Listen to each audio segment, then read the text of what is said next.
네, 복음서는 네 가지가 있죠. 마태복음, 마가복음, 누가복음, 요한복음이 있는데 이 마태, 마가, 누가복음은 비교적 비슷한 내용들을 많이 담고 있고 요한복음은 좀 차이가 있는 편이죠. 그래서 앞에 세 개 복음을 공고한 복음이라고 불리기도 합니다. 그런데 그 세 개 복음서에 나타나는 예수님이 제자들을 부르는 장면이 있고 요한복음이 부르는 장면이 있는데 요한은 이렇게 굉장히 많은 것을 이렇게 줄이고 베드로를 부르는 장면도 굉장히 단순하게 했고 나머지 제자를 부르는 장면은 아예 기록을 하지 않고 있지만 대신에 이 빌립과 나다니엘을 부르시는 장면을 기록하고 있습니다. 그것은 이 복음서들이 네 가지가 있는데 이 네 가지가 조금씩 다른 관점을 통해서 예수님의 사역을 바라봄을 통해서 우리가 얻을 수 있는 게 뭐겠습니까? 이 3D를 생각해 보면 되는 거예요. 한쪽 면만 보면 그거밖에 못 보지만 이쪽 다른 면에서 그 사건을 바라보면 우리가 좀 더 입체적으로 그때 일어났던 일을 볼 수 있게 되잖아요. 그렇게 우리가 이 사회 복음서를 비교해 가면서 예수님의 하신 일들을 바라볼 때 우리가 더 많은 이해를 얻을 수 있는 것입니다. 먼저 우리가 그 순서대로 정리해 보기 전에 오늘 두 제자, 그러니까 요한의 두 제자가 예수님을 이제 따라갔다고 했죠. 이제 요한의 제자로 있다가 예수님의 제자가 되는 그런 장면인데 한 명은 안드레라는 이름을 밝혔지만 다른 한 명은 밝히지 않았습니다. 그렇지만 그 제자가 누구였겠습니까? 정황상으로 보면 빌립이 분명했죠. 왜냐하면 그 몇 가지 이유들이 있지만 가장 확실한 것은 안드레와 빌립 이 두 사람이 똑같은 행동을 해요. 예수님을 찾아가서 그게 10시쯤 됐다고 했으니까 그게 이제 지금 우리 시간으로 따지면 4시쯤 된 거예요. 오후 4시. 그때 당시에 오후 4시면 이제 이 사람들은 아침에 일찍 일어나기 때문에 4시쯤이면 이제 집으로 돌아가서 저녁을 먹는 시간이에요. 그래서 같이 아마 저녁을 간단하게 먹었을 거고 그 집에서 자고 다음날 떠난 것이죠. 그러고 나서 그들이 똑같은 행동을 하는데 안드레는 자기의 친형제였던 베드로를 데리고 오죠. 형인지 동생인지는 분명하진 않아요. 그렇지만 친형제였던 베드로를 데리고 오고 그리고 빌립은 자기의 친한 친구였던 나다니엘을 데리고 오는 그리고 똑같은 방식으로 데리고 오죠. 그렇기 때문에 그게 빌립이었다는 것에 대해서는 거의 우리가 정황상 그라고 생각할 수 있습니다. 그래서 우리가 그 관점을 가지고 이제 어떤 순서가 있었는지를 한번 제가 정리를 해보면 이렇게 됩니다. 세례 요한의 제자였던 안드레와 빌립이 예수님이 머무는 곳에 방문했고 같이 밤을 보내고 이제 각자 집으로 돌아갔다가 먼저 안드레가 그러니까 형제인 베드로를 데리고 이 예수께 왔죠. 그리고 그 만났을 때 이제 베드로에게 그 유명한 이제 원래 시몬이라고 불렀던 이 베드로를 너를 장차 베드로라고 부를 것이다 라는 이 말씀을 하셨지만 그들은 다시 돌아갔어요. 그리고 나서 예수님은 빌립을 다시 오늘 본문 말처럼 만났고 빌립은 이제 제가 친구를 좀 데려오겠습니다 하고 했겠죠. 그래서 나다니엘을 데리러 가요. 예수님을 먼저 만난 다음에 데리러 갔다가 이제 메시아를 만났다라고 하죠. 이 나다니엘에게. 그런데 이 나다니엘이 어떤 반응을 보이냐면 나사렛에서 메시아가 나왔다고 하면서 비웃게 되죠. 콧웃음을 친 거예요. 아니 어떻게 그런 곳에서 메시아가 날 수 있겠느냐. 뭐 지금도 뉴욕이나 뉴저지에 굉장히 어떤 우리가 느끼기에 좋지 않다고 생각하는 그런 동네들이 있잖아요. 굉장히 위험하거나 결코 거기에는 뭐 좋은 게 있을 리가 없다 이렇게 생각되는 그런 동네가 있을 텐데 바로 그런 곳이었다는 거예요. 슬럼과 같이 이제 그런 식의 느낌이 나는 동네가 나사렛이었기 때문에 어떻게 거기서 그런 게 날 수 있겠느냐 이렇게 비웃었죠. 네, 그러고 나서 이제 빌립이 그것을 뭐 따지거나 이렇게 알교하지 않고 뭐라고 말하냐면 그럼 너가 직접 와서 보라 이렇게 말을 했습니다. 그리고 나다니엘은 예수님을 만났고 예수님과 잠깐 대화한 후에 당신이 메시아가 맞습니다. 하나님의 아들입니다. 이렇게 인정하게 되죠. 그런 다음에 이제 예수님께서 다시 갈릴리 바다로 오시는 일이 있었는데 그것은 요한복음에는 기록되어 있지 않지만 이제 누가복음과 마태, 마가복음에 기록되어 있는데 가장 상세히 기록되어 있는 것이 누가복음입니다. 거기서는 뭐라고 말하냐면 베드로가 이제 밤새 고기를 잡는 걸 허탕을 치고 이제 그물을 정리하고 있었을 때 예수님께서 그 앞에서 말씀을 전하시다가, 바닷가에서 말씀을 전하시다가 이제 배를 탔죠. 아마 안드레도 같이 탔을 거예요. 안드레와 베드로를 데리고 깊은 곳에 그물을 다시 던져봐라 이렇게 말했더니 베드로가 주님, 제가 밤새 던졌는데 한 마리도 못 잡았습니다. 그렇게 말한 다음에 그렇지만 하라고 하시니까 한 번 더 해보겠습니다 이렇게 말을 하죠.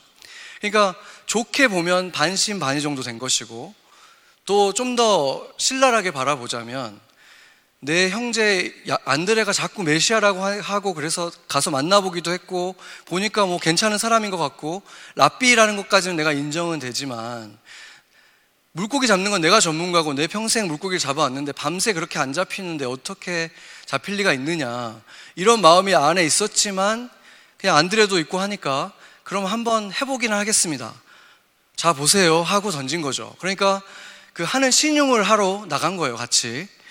그랬는데 어떤 일이 일어났습니까? 우리가 잘 알듯이 그물이 찢어질 만큼 잡히게 되죠. 그래서 혼자서는 감당이 안 되니까 옆에 동업자였던 야고보와 요한까지 이제 와서 같이 도와줬죠.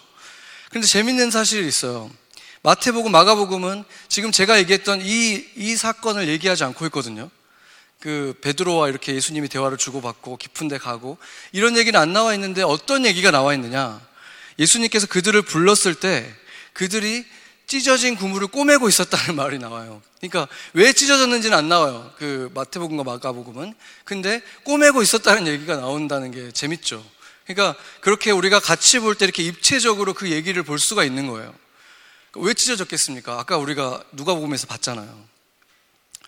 그렇다면은 우리가 이제 이 세 명은 굉장히 유명하죠. 베드로, 또 야고보, 요한, 예수님의 최측근의 제자였다고 불리우는 이 세 사람이 있는데, 요한은 오히려 잘 알려지지 않았던 빌립과 나다니엘을 오히려 비중 있게 얘기하고 있는 걸 볼 수 있죠.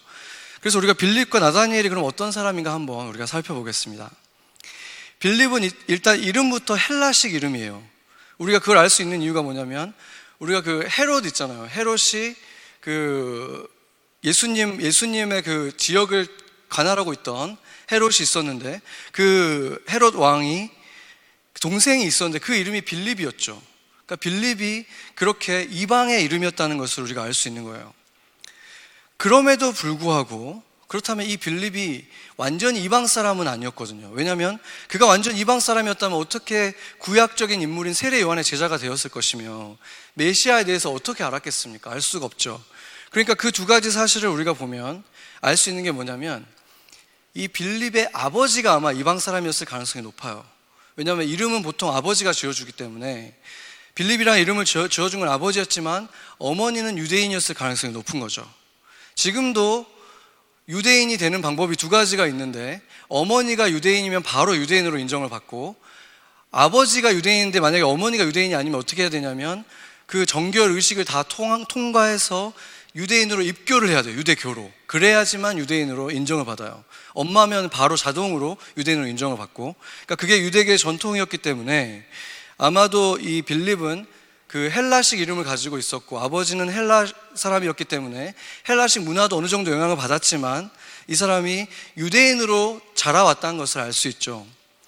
그래서 그 사실을 통해서 우리가 알 수 있는 한 가지가 뭐냐면, 이 아이가 그러니까 이제 혼혈이잖아요. 혼혈이기 때문에 지금도 어떤 전통적인 어떤 그런 지역에서는 혼혈에 대해서 굉장히 좀 차별하는 그런 시선들이 있잖아요.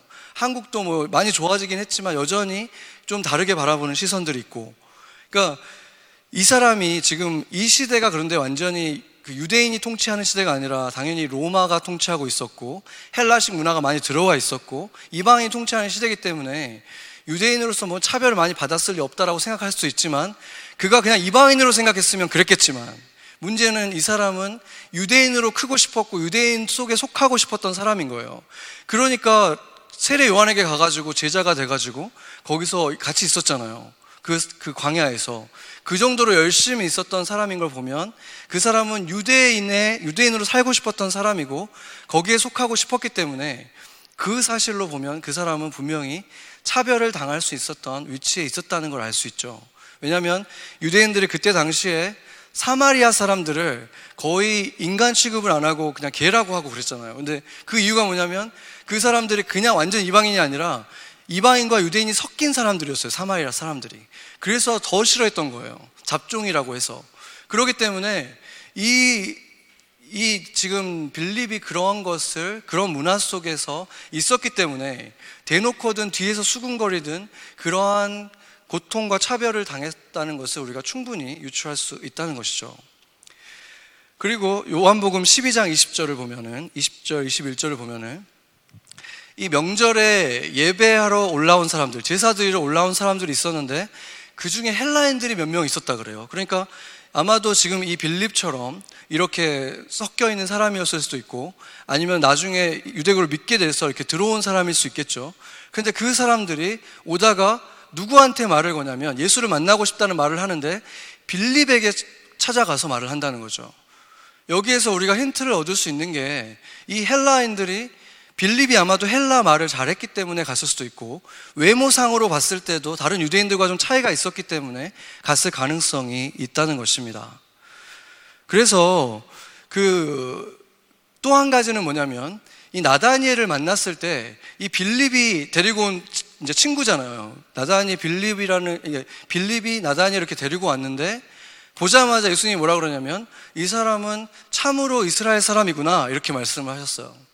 그러니까 어떻게 보면 빌립은 참 이스라엘 사람은 아니잖아요. 섞여 있잖아요. 근데 이 사람은 둘이 친한 친구라서 데리고 왔는데 보니까 완전 정통 이스라엘 사람인 거예요. 이 사람은 외모부터가.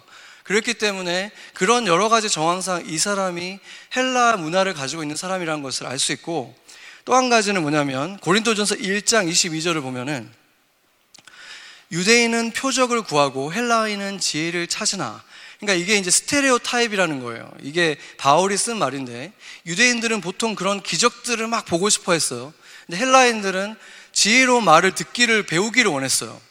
그랬는데 예수님께서 그 오병이라고 하는 그러니까 그 물고기 2마리와 떡 조각 5조각을 가지고 5천여 명의 어른을 먹이신 그 사건에서 예수님께서 빌립에게 그것을 시험하시거든요. 이 사람들을 먹이려면 얼마나 있어야 되겠니? 그러니까 빌립이 바로 계산해내죠. 이 정도가 있어도 모자랄 것 같습니다, 주님. 이렇게 얘기하는 거예요. 근데 그 말을 한 이유가 빌립을 시험하기 위해서라고 얘기했어요. 그 말은 빌립을 챌린지하고 싶다는 거예요. 빌립은 그러면은 어떤 쪽에 속해 있던 사람이라는 것입니까? 물론 자신이 유대교에 속해하고 싶어 했고 메시아를 기다리고는 있었지만 여전히 헬라적인 사고가 다른 제자들에 비하면 많이 있었기 때문에 기적에 대해서는 큰 관심이 없었고 예수님에게 많은 지혜를 배우고 싶었던 사람이기 때문에 그 엄청난 기적, 그 작은 도시락 하나로 5천 명이 넘게 먹는 것을 보이기 직전에 이 제자를 시험하신 것이죠. 그것이 바로 빌립이었다라고 우리가 보면 됩니다. 그리고 이제 나다니엘을 우리가 보겠는데 12제자의 이름이 등장하고 있는 그 복음서들이 있잖아요. 복음서들이 있고 또 그 12제자가 이름이 나열되고 있는 사도행전의 말씀도 있는데 거기에 나다니엘이라는 이름이 있나요? 나다니엘이라는 이름이 없죠. 12제자가 나열될 때 나다니엘이 없어요. 그러면 이 사람은 12제자 중에 속하지 않았나? 그렇지 않고 이 나다니엘에게는 다른 이름이 또 하나 있습니다.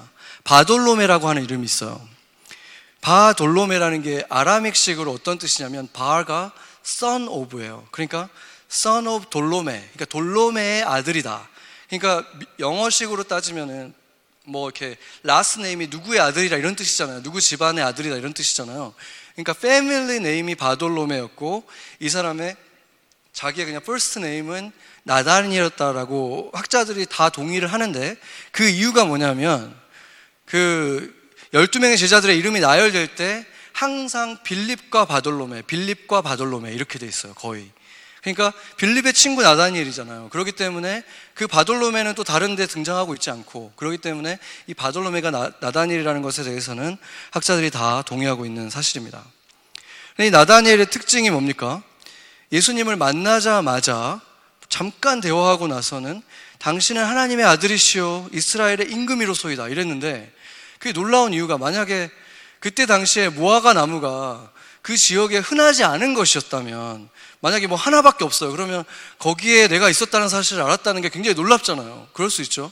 근데 역사학자들에 의하면 그때 당시에 무화과 나무가 굉장히 흔했고 사람들이 날씨가 굉장히 덥고 햇빛이 강하기 때문에 잎이 넓은 무화과 나무 밑에서 사람들이 만나고 대화하는 일들이 굉장히 흔하게 이루어졌다는 거예요. 누구를 만났다면 거의 그렇게 만난 거죠. 근데 그 얘기를 했다는 게 뭐가 그렇게 놀라운 일인가? 왜 그 얘기를 듣고 이 사람이 예수님을 메시아입니다 이렇게 인정할 수 있었을까? 그것은 우리가 이 얘기를 자세히 들어봤을 때 뭐라고 얘기했냐면, 예수님이 너가 빌립이 너한테 가기 전에 무화과 나무 있을 때부터 내가 너를 봤다 이렇게 얘기했거든요. 그게 무슨 뜻이냐면 빌립과 너가 나눈 대화를 내가 다 알고 있다는 뜻이잖아요. 그 전부터 내가 너를 보고 있었다는 뜻은, 그러니까 나다니엘이 예수님이 어떤 사람이라고 말했냐면 가식이 없는 사람이라는 거예요. 굉장히 정직하고 고든 사람이라는 거잖아요. 그러니까 되게 올곧은 이런 사람인데, 지금 이 사람 앞에 나타난 이 예수라는 사람이 와가지고 너는 참 이스라엘 사람이고 가식이 참 없는 참 좋은 괜찮은 사람이구나 이렇게 칭찬을 딱 해줬는데, 그 사람이 지금 얘기를 들어보니까 자기가 만나보지도 않고 나사렛 출신이라는 것만으로 완전히 무시하고 거기에서 좋은 게 난리가 있니? 메시아는커녕 거기에 뭐가 좋은 게 나겠냐라고 말했던 거를 다 들으셨다는 것을 알게 된 거죠. 얼마나 그게 낯이 뜨거워지겠습니까, 지금 나다니엘이. 근데 그럼에도 불구하고 예수님이 그것을 조금도 꾸짖지 않았죠. 정죄하지 않았죠. 오히려 그냥 칭찬을 하셨잖아요. 너는 참 가식이 없는 그런 사람이다. 그 얼마나 좋은 칭찬입니까? 그러니까 그 말을 듣고 나서 나다니엘이, 이 사람이 꽤 괜찮은 사람이기 때문에 즉시 회개한 거죠. 아, 내가 그렇게 막 그냥 함부로 편견을 가지고 말을 했는데도 불구하고 나를 받아주시는 이 분은 보니까 내가 지금까지 만났던 바리새인들이나 이런 종교 지도자들과는 차원이 다른 분이구나. 너무 다른 분이구나. 이분이 정말 내가 기다려왔던 메시아가 맞구나. 이렇게 생각하게 된 것이죠. 그래서 그가 라삐어, 당신은 하나님의 아들이시오, 당신은 이스라엘의 임금이로소이다. 이렇게 회개하면서 그분을 완전히 인정하게 된 것입니다. 이제 그래서 우리가 그러면 이제 예수님을 최초로 만난 제자들이 누군가를 우리가 이제 알게 되죠. 누구였습니까? 최초로 만난 제자들. 처음에 빌립과 안드레가 있었죠. 이 두 사람은 아무런 기적을 보기 전에 그냥 세례 요한의 증언만 듣고 자기가 직접 잠깐 대화를 한 다음에 바로 믿게 됐어요. 그렇죠? 그러니까 그런 굉장히 훌륭한 사람들이죠. 그런 다음에 베드로가 예수님을 만났어요. 세 번째로 만나긴 만났는데 아까 말했듯이 바로 안 믿었죠. 베드로는 바로 안 믿었다는 증거가 뭐냐면, 물고기를 잡고 나서 베드로가 한 게 뭐죠? 바로 엎드려졌잖아요. 저는 죄인입니다. 저를 떠나주십시오. 왜냐하면 자기가 안 믿고 했던 것을 예수님이 다 알고 있다는 사실을 알자마자 너무 부끄러워서 똑같이 엎드려진 거예요. 그렇기 때문에 아까 안드레가 데리고 와서 예수님을 만났을 때는 훌륭한 랍비다라고까지는 생각은 했겠지만 아직 메시아로 믿고 있지는 않았던 거예요. 그러면 그 다음으로 믿은 사람이 누굽니까? 나다니엘이죠.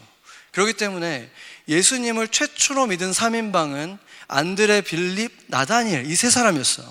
그 이 세 사람의 특징은 뭐냐면 기적을 하나도 보지 않은 채로 바로 메시아, 하나님의 아들, 이스라엘의 임금이라고 인정한 사람들이라는 거예요. 그렇죠? 그리고 나서 그 다음에 믿은 사람들이 누굽니까? 엄청난 양의 물고기를 잡는 걸 본 사람들, 베드로, 야고보, 요한.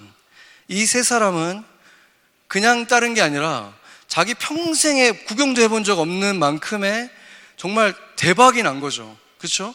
자기가 평생 공들이고 자기의 프로페션이고 거기다 관심을 가지고 있고 열심히 하고 있는데 평생 자기가 갈 수 없는 데까지 올라간 그 사람을 만나는데 존경심을 느끼지 않는 사람이 어디 있겠습니까? 자기가 그것도 밤새도록 노력해도 아무것도 못 얻었는데 그분이 오자마자 말 한마디로 이 엄청난 일이 일어나는 것을 봤을 때 이 사람이 어떤 생각이 들었겠습니까? 이분이 바로 우리가 따라가야 될 사람이다 이렇게 느끼지 않았겠습니까? 그때 예수님께서 이제 마가복음 1장 17절에 이렇게 말씀하시죠. 같이 한번 읽어볼까요? 예수께서 이르시되 나를 따라오라 내가 너희로 사람을 낚는 어부가 되게 하리라 하시니라. 아멘. 그러니까 이게 무슨 말인지 그때 다 분명하게 알지는 못해도 이분을 따라가면 당연히 엄청난 일이 일어날 거라는 거 알았기 때문에 그걸 눈으로 봤잖아요. 지금 자기들이 그랬기 때문에 그걸 다 내려놓고 당연히 따를 수 있었던 거죠. 이 사람들이. 그렇다면은 지금 이 세 사람이 누굽니까? 베드로, 요한, 야고보는 우리가 흔히들 예수님의 측근, 이너서클 멤버들이잖아요. 왜 이너서클이냐면 이 사람들만 데리고 다니셨던 곳들이 있어요. 예를 들면 지난주에 우리가 봤던 것처럼 예수님이 그 인자의 모습이 아니라 정말 하나님의 모습으로 변화되었던 순간이 있죠. 영광스러운 모습으로 변화되었을 때 3명의 제자만 따라갔는데 그때 베드로, 야고보, 요한이었고, 그 다음에 야이로라고 하는 회당장의 딸이 죽었다가 예수님께서 살리셨죠. 예수님이 부르시고 딱 일어나는데 그때 있었던 3명의 제자들도 베드로, 야고보, 요한, 다른 제자들은 따라오지 못했고, 마지막에 예수님께서 겟세마네에서 정말 땀이 피가 되도록 기도하실 때 같이 데려가서 너희들도 여기서 같이 좀 기도 좀 하자, 근처에 두셨던 3명도 동일한 사람이었습니다. 그렇기 때문에 사람들이 대부분 예수님의 페이보릿, 예수님의 측근들이라고 그들을 많이 생각하죠. 그런데 이들을 보면은 이들은 분명히 예수님이 하신 놀라운 일을 보고 쫓았던 사람들이잖아요. 그렇죠? 다른 사람들은 아니었고. 그랬을 때 과연 그러면 누가 믿음이 더 좋았던 것인가? 너무 확연하게 일단 드러나죠, 우리에게. 그리고 이 이후에 지금 이 사람들이 6명이고 나머지 6명 있잖아요. 그럼 나머지 6명은 누구인가? 마태에 대해서는 어떻게 부르셨는지 간단하게 나오긴 하는데 나머지 5명은 예수님이 그냥 따르던 사람 중에서 골라요. 그러니까 이게 어떤 의미냐면 마태를 부를 때부터는 사실은 예수님의 유명세가 이미 시작됐어요. 그래서 예수님을 쫓고 있는 사람들이 있고 마태가 쫓고 있지는 않았지만 마태도 이미 마음속으로 예수님에 대해서 알고 있었던 상태이기 때문에 이 6명과 이 6명이 약간의 차이가 있죠. 이미 유명해진 다음에 따랐다는 것 때문에. 그렇다면은 예수님이 항상 같이 다녔던 베드로, 야고보, 요한이 예수님이 가장 신뢰하고 믿음직스러웠던 듬직한 제자들이었나? 아니면은 예수님이 뭔가 행하려고 할 때 좀 혼자 하기 힘드니까 보좌관으로서 같이 따라다녔던 사람들인가? 우리가 그것이 아니라는 사실을 금방 알 수 있는 것이 뭐냐면 야고보와 요한은 이제 특히 야고보는 예수님하고 대화하는 장면이 거의 없어요. 요한과 함께 얘기했던 장면이 있는데 누가복음 9장 54절 한번 보죠. 같이 한번 읽어보겠습니다. 제자 야고보와 요한이 이를 보고 이르되 주여 우리가 불을 명하여 하늘로부터 내려 저들을 멸하라 하기를 원하시나이까. 아멘.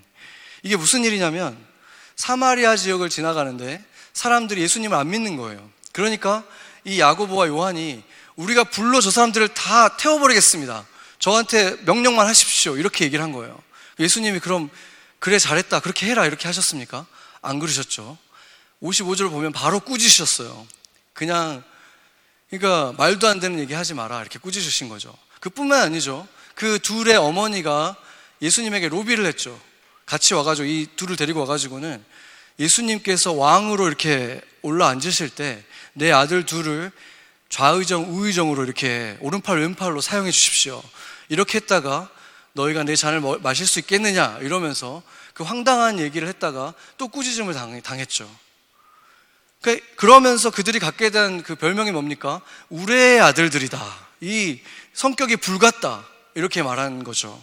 성격이 불같은 사람이 이 둘만 있었던 게 아니죠. 한 명 더 있잖아요. 베드로가 있었죠. 물론 베드로는 주는 그리스도시요 살아계신 하나님의 아들입니다 이런 엄청난 멋진 고백을 했지만 그 말한 지 얼마 되지 않아서 무슨 소리 들었죠? 사탄아 물러가라. 아니 진짜 어떤 제자도 듣지 않았던 엄청난 그 호통을 들은 인물이 또 이 베드로였잖아요. 그것뿐만이 아니죠. 그날 밤에 예수님을 이제 제자들이 팔고 그렇게 다 도망갈 때 자기는 절대 안 도망간다 그랬잖아요. 나는 끝까지 죽음까지 예수님과 함께 할 것입니다 이래놓고 어떻게 했습니까? 그 날이 새기도 전에 그 말을 한 지 얼마 되지도 않아서 3번이나 말을 바꾸잖아요. 나 저 사람 모르는데요 이렇게 얘기하잖아요. 저 사람 몰라요. 심지어 맹세까지 하죠. 내가 저 사람을 알면은 하늘에서 벌을 내릴 것입니다 이렇게까지 얘기할 수 있었던 사람이 베드로라는 거예요. 과연 예수님이 이들이 정말 믿음직스러워가지고 예수님이 이들을 데리고 다닌 것인가? 제가 우리 아이의 학교에 이제 초등학교에 몇 번 이제 가게 된 적이 있는데 그 아이 친구 중에 정말 장난꾸러기가 있어요. 정말 내가 볼 때마다 장난을 치고 있는 아이가 있는데 학교 이제 클래스에 딱 들어갔더니 선생님이 딱 앉으시고 그 앞에 애가 이렇게 탁 얌전히 앉아 있는 거죠. 그 바로 앞에. 그리고 나머지 애들은 다 여기 있는데 왜 걔가 거기 있을까? 처음에 되게 궁금했어요. 나중에 보니까 다음에 가는데 또 걔가 거기 앉아 있는 거야. 똑같은 애가. 그래서 제가 우리 애한테 물어봤더니 걔가 하도 까불어서 선생님이 와치하기 위해서 바로 선생님 눈앞에 두고 있다는 거예요.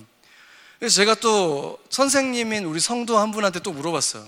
선생님들이 보통 되게 까불고 잘 말 안 듣는 애들을 어디다 둡니까? 그랬더니 선생님도 바로 앞에 이렇게 쫙 둔대요. 만약에 예수님이 세상의 다른 리더들처럼 자신이 어떤 도움이 필요하다면, 도움이 필요하신 분이라면 우리가 이 장면을 예수님이 데리고 다닐 때마다 혼자 가시기 좀 부담스러우셔서 믿음직스러운 3명을 데리고 다니나 보다 이렇게 생각할 수 있지만 예수님이 그러셨겠습니까? 더군다나 예수님의 이 3명의 제자들이 예수님과 함께 그 예수님이 막 그 변화되는 모습을 보고 막 그러고 있을 때 그들이 아무것도 안 하고 있었나? 그것을 우리가 봐야겠죠. 이 마가복음 9장 14절에서 29절인데 이게 기니까 제가 그냥 간추려서 말씀을 드리면 그들이 그 변화산에서 예수님의 그것을 보고 있는 동안에 나머지 제자들은 그냥 그 제자들과 예수님이 돌아올 때까지 그냥 앉아서 기다리고 있었던 게 아니에요. 그들은 병자들을 치유하고 있었고 귀신들을 쫓고 있었어요. 자기들끼리 그 일들을 하다가 어떤 한 명의 아버지가 왔는데 그 아들이 너무 심한 거예요. 막 발작을 일으키고 막 불로 뛰어 들어가고 막 너무 보기에도 그냥 무서운 마음이 들 정도로 두려움이 확 들어오는 거죠. 보자마자. 그래서 그 귀신은 못 쫓은 거예요. 그래서 사람들이 와가지고 이 제자들에게 따지고 있는 그때에 예수님과 이 3명의 제자들이 내려온 거죠. 근데 예수님이 만약에 이 사람들이 지금 예수님한테 허락도 없이 자기들 마음대로 막 이렇게 막 해보고 있었다, 능력을. 그랬으면 예수님이 분명히 그것에 대해서 꾸짖었을 거 아니에요. 왜 내가 없는데 너희들 마음대로 이렇게 하고 있었느냐. 근데 예수님이 그렇게 하지 않으셨죠. 왜 아직도 너희들이, 내가 언제까지 너희들과 있겠느냐, 이렇게 말했어요. 그 말의 의미를 한번 생각해 보세요. 너희들은 지금 내가 믿고 있는 자들인데, 내가 지금 데리고 다니는 자들이 있잖아요. 언제까지 같이 다녀야 되는 사람이 있고 안 다녀도 잘하고 있던 제자들이 있잖아요. 그러니까 실망한 모습을 보이시는 거예요. 실망했다는 것은 지금 믿고 있었다는 거예요. 오히려 이 제자들을. 그 말이 되는 것이죠. 그래서 28절에 보면, 마가복음 9장 28절에 보면은 집에 들어가실 때 이 제자들이 조용히 물어봐요. 우리는 어찌하여 능히 그 귀신을 쫓아내지 못했습니까? 이 말은 다른 귀신들은 다 쫓았는데 이거는 우리가 좀 잘 안 됐습니다, 이렇게 얘기하니까 예수님이 꾸짖는 것도 아니에요. 그런 것은 기도 외로 나갈 수가 없다. 그러니까 너희들이 더 열심히 기도해서 영안이 더 열리고 그냥 겉으로 보이는 것에 두려워하지 말고 실제적인 걸 볼 수 있으면 된다, 이렇게 그냥 차분하게 타일러 주시잖아요. 그러니까 그 관계가 보여지죠. 얼마나 신뢰하고 있는 그 제자들인지. 그 제자들 가운데 바로 빌립과 안드레와 나다니엘이 있었다는 것입니다. 그래서 예수님이 행하시는 많은 행적들 가운데 복음서에 그들의 이름이 거의 등장하지 않는다는 것은 그들이 가치가 없어서가 아니라 오히려 더 묵묵히 주님이 기대하는 만큼 자신의 할 일들을 해왔기 때문에 그들의 이름이 오히려 등장하지 않는다는 것이 된다는 것입니다. 그렇지만 가장 약했고 좌충우돌했던 우리 베드로와 요한은 그 상태로 그냥 끝나지 않았죠. 결국에는 그렇게 예수님을 배신했었고, 그렇게 결국 예수님을 모르신다고까지 이렇게 했었지만 나중에 어떻게 됩니까? 그들이 예수님이 승천하신 후에 그 초대교회의 최고의 지도자들이 되잖아요. 그 2명이. 어떻게 그렇게 될 수 있었나? 그 이후에 뼈저린 회개가 있었죠. 우리가 잘 아는 요한복음 21장에 예수님과의 다시 만남 속에서 3번이나 자신이 예수님을 사랑한다고 고백하는 그 고백의 일을 예수님께서 허락해 주셨고, 내 양을 먹여라, 내 양을 쳐라, 이런 예수님의 말씀을 듣게 됐죠. 회복이 있었고, 요한은 또 나이가 어렸기 때문에 십자가 사건에 유일하게 들어갈 수 있었던 제자였는데 그때 예수님이 뭐라 그러냐면 마리아를 내 어머니라고 생각하고 모셔라. 그게 무슨 말입니까? 내가 너를 믿는다. 너가 어리고 나의 가장 어린 지체지만 내가 너를 내 어머니를 맡길 정도로 너를 믿는다. 이제 너희가 준비가 됐다. 이렇게 해주신 거예요. 떠나시기 직전에. 그리고 돌아오셨을 때. 그러니까 승천하시기 전에 그들은 이제 다시 주님으로부터 인정을 받은 거예요. 가장 약했던 제자들이. 그러고 나서 이제 그들이 가장 영향력 있는 인물로 거듭나게 된 것이죠. 그들이. 저는 이제 제 개인적인 얘기를 잠깐 드리자면은, 예수님을 처음 믿었을 때 저는 스스로 바울 같다고 좀 생각을 했었어요. 착각을 좀 했었죠.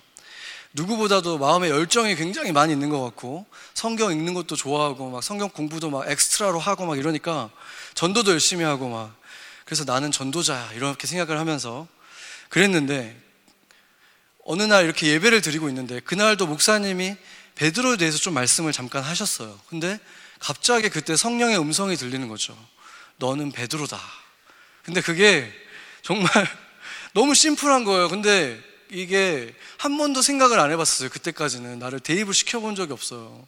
근데 진짜 그걸 딱 듣는 순간 진짜 이게 말이 되더라고요. 아, 내가 정말 베드로처럼 예수님 곁에 딱 붙어 있어야지 사고 안 치는 사람이구나.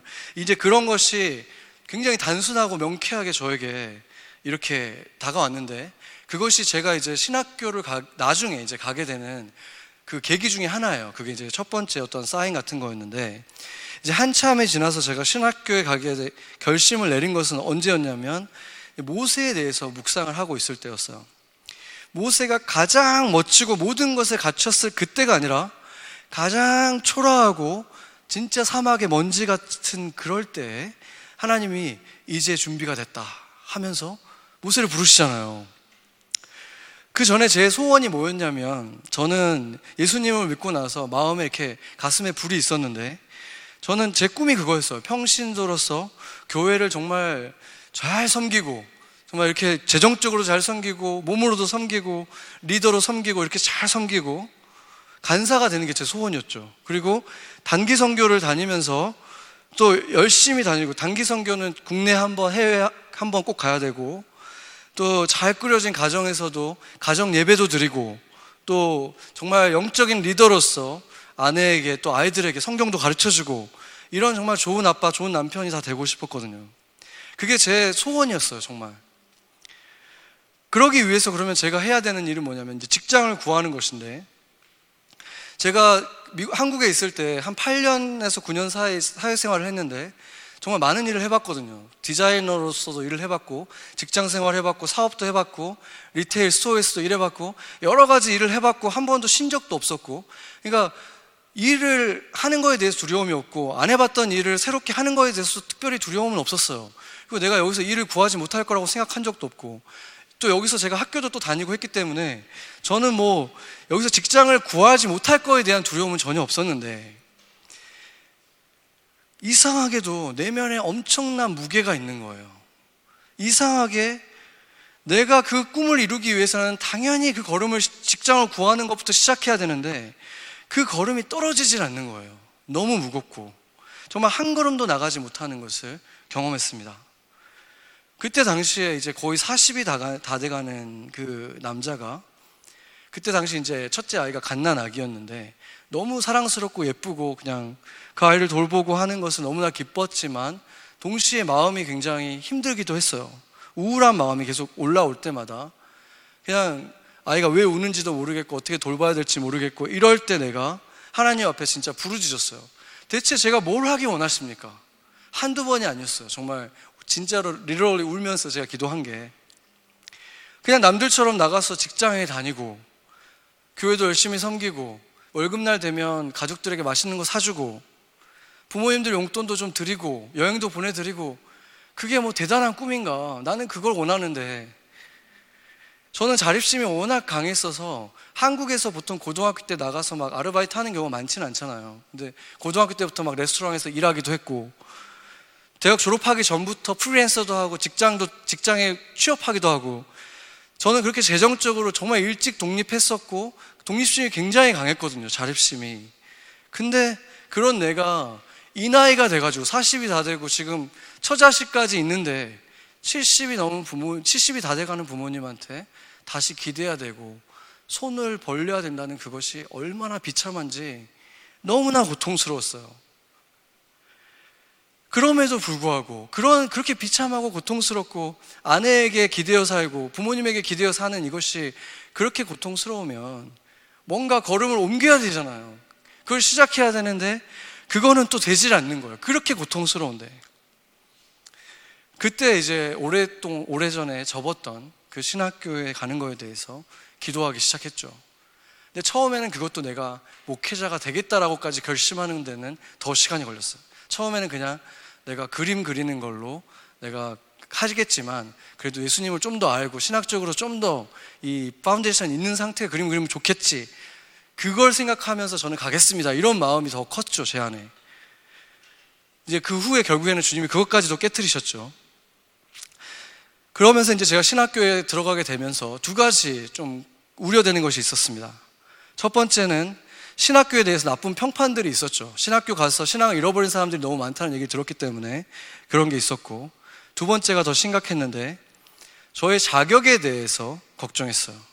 저는 거의 30년간 교회도 거의 가본 적 없고 성경은 전혀 읽어본 적도 없었고 그냥 세상 사람으로 완전 본능에 충실하게 살았는데 그 세월 동안에 너무 많은 사람들에게 상처를 주었고 받았고 또 정말 그 거룩하지 못한 모습으로 살아갔던 나 같은 사람이 그 목회자가 되는 그런 신학교에 간다는 거, 내가 거기에 들어간다는 게 정말 말이 되는 것인가, 옳지 않다라는 생각이 저를 계속 이게 또 공격을 하는 것이죠. 특히나 그때는 제 자존감이 가장 낮아져 있었어요.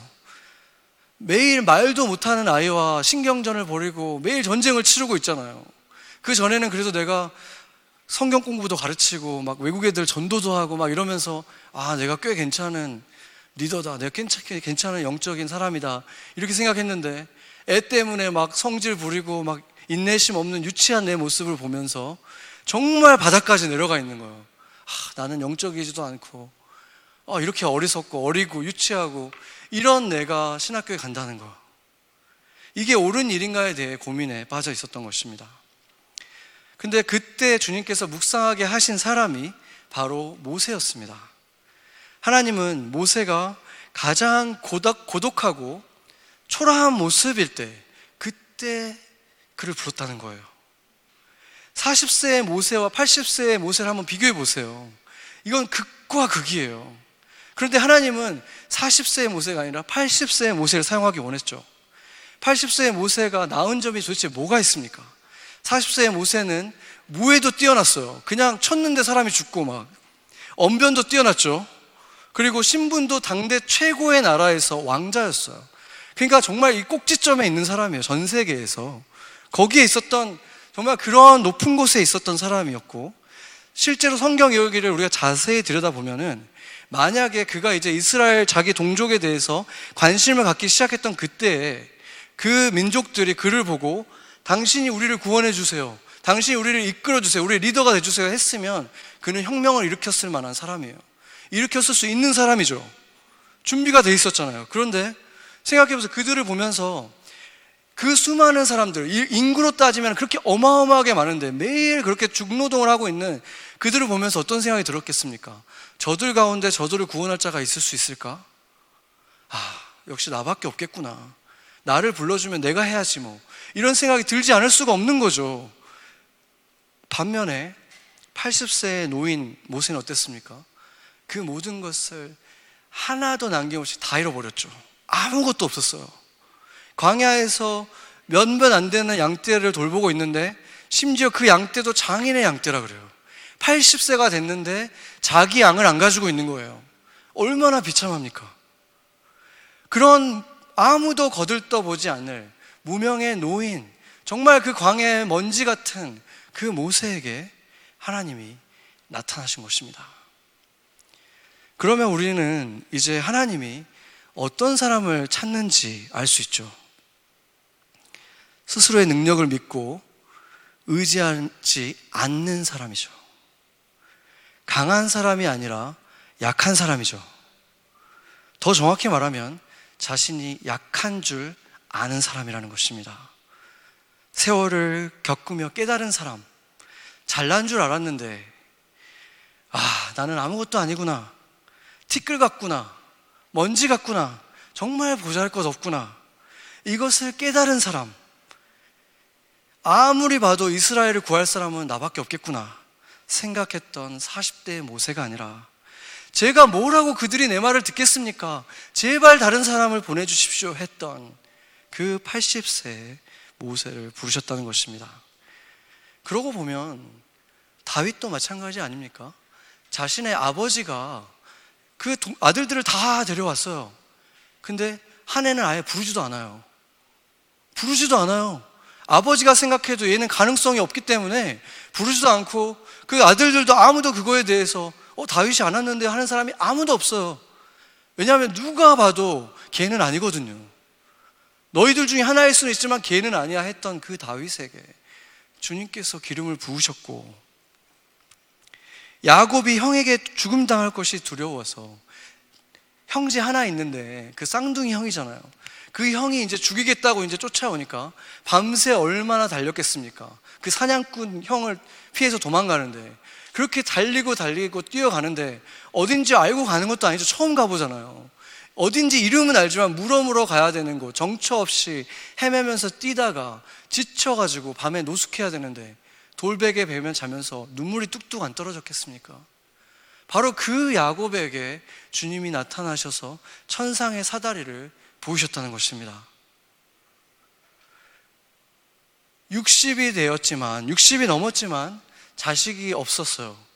그때 당시의 세대에는 자식이 없다는 것은, 심지어 60이 넘었는데 그것은 이제 소망이 없다는 것이고, 사람들이 다 쉬쉬하면서도 뒤에서 저 사람들은 복이 없다라고 얘기할 수 있는 그 환경 속에 있었던, 그 문화 속에 있던, 정말 항상 마음을 졸이고 살았던 이런 아브라함에게, 사라에게 주님이 나타나셔서 내가 너로 인해서 새 땅으로 가서 새 민족을 이룰 것이다, 주님이 부르셨다는 거예요. 그 아브라함에게, 마음이 낮아져 있는 그에게.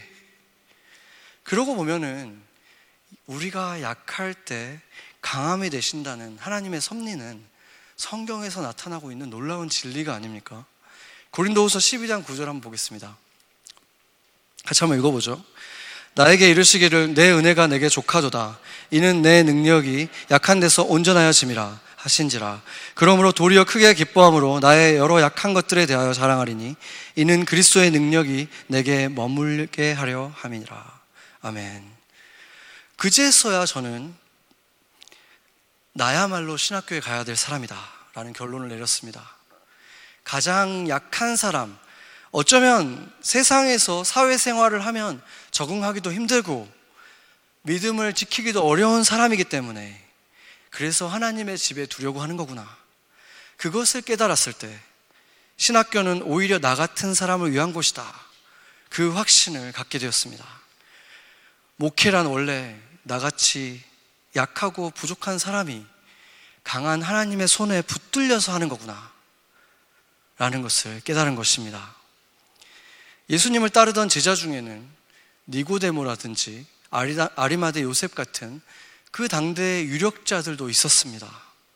그렇지만 주님이 선택한 사람, 가장 가까이 따르던 사람들을 보면 놀랍게도 그 시대의 엘리트층은 아무도 없습니다. 그 12제자 가운데서도 특별히 함께 다녔던 제자들, 좌충우돌 베드로, 나이가 가장 어렸던 요한, 그러나 그들이 그들의 약함을 깨닫고 회개하고 주님 없이 나는 정말 아무것도 할 수 없는 존재들이라는 것을 깨달았을 때, 약함을 깨달았을 때 주님의 강함, 그리스도 안에서 그들은 강함이 된 것입니다. 여러분이 진정으로 강해지고 싶다면 여러분이 가지고 있는 약함에 대해서 부끄러워하지 마십시오. 그때 우리의 약함은 그리스도의 강함으로 우뚝 세워지게 되는 것입니다. 그러고 나면 하나님이 우리를 어떤 대단한 일을 맡겨주시고 대단한 자리에 우리가 올랐을 때에도 그것이 내가 이런 건 좀 잘하니까 주님이 날 시키셨구나 라고 교만한 것이 얼마나 어리석은 것입니까? 죽어야 살게 되고 약한 자가 강해진다는 하나님의 이 역설이야말로 하나님이 살아계신다는 증거가 아니겠습니까? 그 의미를 생각해 보세요. 하나님에게 있어서 우리의 강함은 아무런 보탬이 될 수 없는 거예요. 다윗이 골리앗을 무찌른 것을 보고 사람들은 와, 다윗이 대단하다라고 얘기했지만 다윗은 알고 있었어요. 뛰어오고 있는 저 골리앗의 그 머리의 정중앙을 맞춘다는 것은 불가능한 거예요. 그렇지만 그것은 하나님이 하셨구나, 다윗은 알고 있었던 거죠.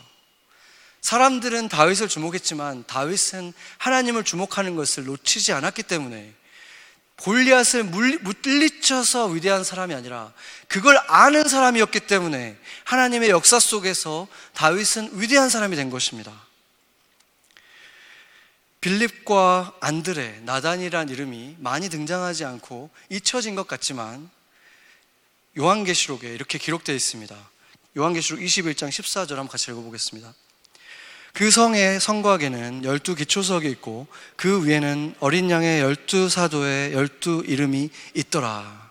아멘. 이들이 베드로와 요한, 야고보만이 아니라 그 모든 제자들, 이름이 없지만 주님의 맡기신 일들을 감당했던 제자들도 그 이름에 오른 것이고, 가장 약했지만 주님 안에서 회개하고 돌이킨 베드로와 야고보의 요한의 이름도 동일하게 그 주춧돌에 기록되어 있다는 것입니다.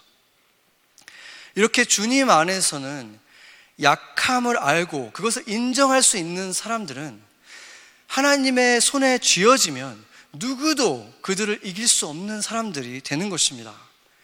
저와 같이 부족함 투성이인 사람이 그것을 깨닫고 주님께 온전히 드려지면 이렇게 주님의 교회에서 주님의 말을 대언하는 자로 감히 설 수 있게 되는 것입니다. 그것을 제가 매주 경험하고 있고 여러분이 그 증인인 것입니다. 여러분의 약함은 무엇입니까? 약함이 지금 보이십니까? 그러면 기뻐하십시오. 그 약함 때문에 그리스도의 능력이 여러분에게 머물러서 여러분은 강해질 것입니다. 예수님을 찾아온 빌립과 안드레에게 예수님이 뭐라고 하셨냐면 와서 보라 이렇게 말씀하셨어요. 보여주신 곳은 뭐였습니까?